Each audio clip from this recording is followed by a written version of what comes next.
Hey, it's DIY time. I have a fun cleaning DIY.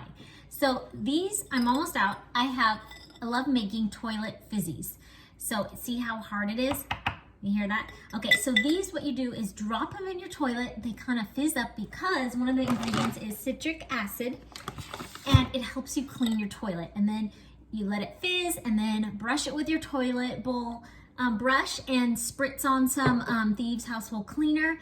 And there you go, your toilet is clean. It's something where it's kind of fun to clean your toilets, especially you can motivate your kids that way.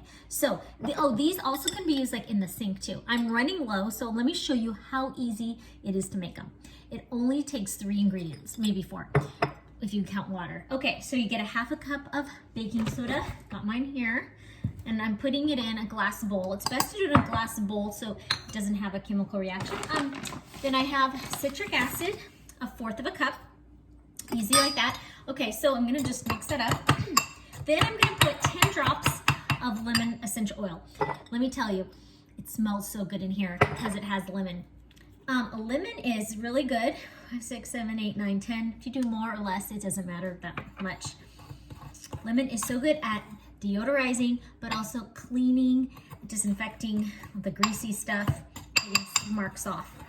Okay, now the last step is you get a spray bottle. This has water, and you're just gonna put, it's already fizzing, 10 to 15 sprays so it doesn't get very wet.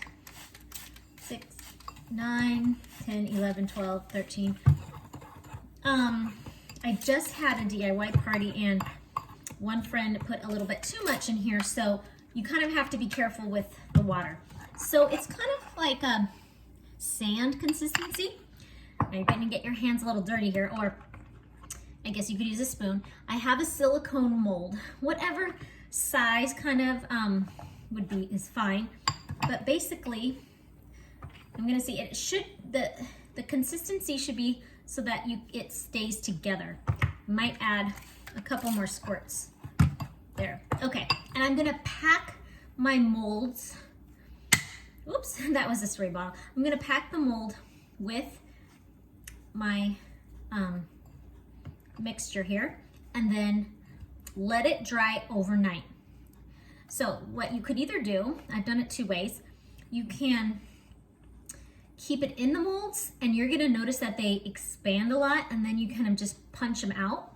Or after you stick it in here, you could flip it over and put it on like a plate and let it dry, or the counter, whatever, overnight, and then it will become hard, and then you can store it in your jar and seal it. So that is toilet fizzies. Find out, be creative, use it for some other places in your house too. I hope you try those.